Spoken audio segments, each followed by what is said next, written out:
बिस्मिल्लाहिर्रहमानिर्रहीम। Welcome in our channel universe amazing facts. आज हम आपको बताने जा रहे हैं हाउ टू परफॉर्म उम्रा कि उम्रा करने का एक बेहतरीन और प्रॉपर तरीका क्या है। हम आपको गाइड करेंगे स्टेप बाय स्टेप, और उर्दू और हिंदी के जानकारी के लिए उम्रा कैसे परफॉर्म करते हैं, प्लीज़ हमारे साथ रहिए। जो लोग इंटरनल सऊदी अरेबिया से के मुख्तलिफ़ रीजन से उम्रा करने के लिए आते हैं, मसलन जैसा कि रियाज़ और दमाम रीजन से आने वाले लोग जो हैं वो यहाँ पे मिकात पर आपने जो है वो गुस्ल करना है, 2 रकात नवाफिल पढ़ने हैं और एहराम बांधना है। तो आइए आपको शुरू करते हैं गाइड करना। तो जो लोग फैमिली के साथ आएंगे वहाँ पे ये देखें मुदखल निसा, मुसल्ली निसा, दौरात मियाँ निसा लिखा हुआ है। मतलब जो लोग यहाँ पे रहते हैं वो तो अरबिक समझते हैं कि यहाँ पे जो जिसके साथ फैमिली आएगी औरतों को यहाँ पे आपने अंदर छोड़ देना है। यहाँ पे बहुत अच्छे वाशरूम हैं और अंदर ही मस्जिद है। यहाँ पे औरतों ने 2 रकात नवाफिल पढ़नी है गुस्ल करने के बाद और एहराम बांधने के बाद। याद रहे कि औरत का जो एहराम है वो उसी का लिबास ही होता है, उसी के कपड़े होते हैं, कोई ख़ास एहराम ज़रूरत नहीं। अगर बुर्का वगैरह पहन ले तो बहुत अच्छी बात है। और जो मर्दों के हैं ये इस एरिया में वाशरूम्स वगैरह बने हुए हैं। तो आपने क्या करना है, सबसे पहले आपने आना है, उम्रा की नीयत करनी है, गुस्ल करना है। याद रहे कि गुस्ल करने से पहले जो है आपने आपने आपके जो फालतू नाखन, फालतू बाल वगैरह हैं वो सफाई अच्छे तरीके से कर लेनी है। और जब आप एहराम बांध लेंगे, एहराम बांधने के बाद आपने जो है वो कोशिश करनी है कि आप अपने जिस्म से अगर ख़ारिश भी कर रहे हैं तो उसको भी बहुत स्लोली तरीके से करें ताकि आपका जो है एक बाल तक ज़ाया ना हो।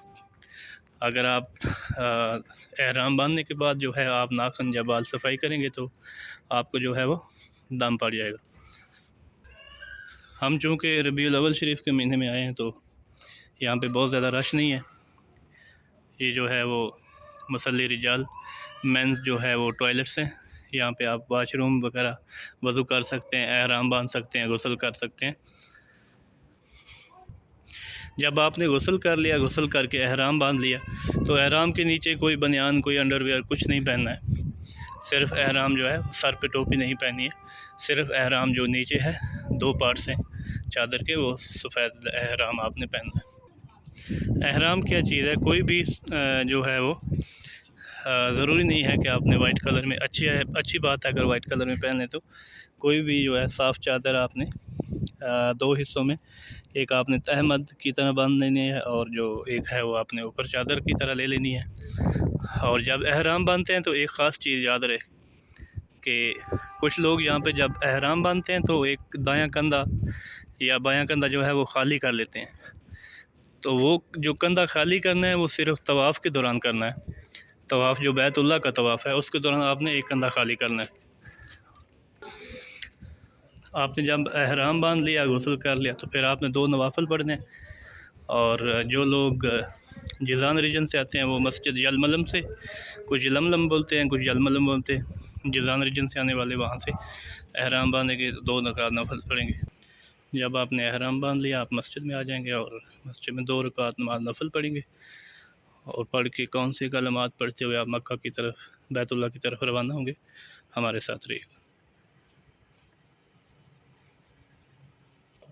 तो देखिए ये लोग जो है वो एक कंधा नंगा करके नमाज़ पढ़ रहे हैं यहाँ पे मस्जिद मिकात में। ये तरीका बिल्कुल गलत है।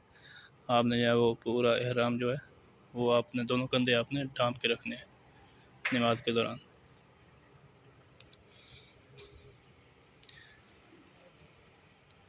ये तरीका बिल्कुल ठीक है। यूँ करके हमने पूरा जो है वो ढांप के रखने हैं दोनों कंधे नमाज के दौरान। एहराम बांध के ये तरीका जो है एक कंधा नंगा करके नमाज़ पढ़ना बिल्कुल गलत है। और जो एहराम बांधने का सही तरीका है वो ये है कि आपके दोनों कंधे जो हैं वो ढांपे हुए होने चाहिए। ये बिल्कुल सही तरीका है एहराम बांध के नमाज़ पढ़ने का, दोनों कंधे ढांप के। ये लोग अक्सर गलती करते हैं, जब नमाज़ पढ़ते हैं तो एक कंधा जो है वो नंगा कर लेते हैं। ये बिल्कुल गलत तरीका है। ऐसे ये लेफ़्ट साइड में जो लेडीज़ के साथ है, इन्होंने जैसे एहराम बांधा हुआ है,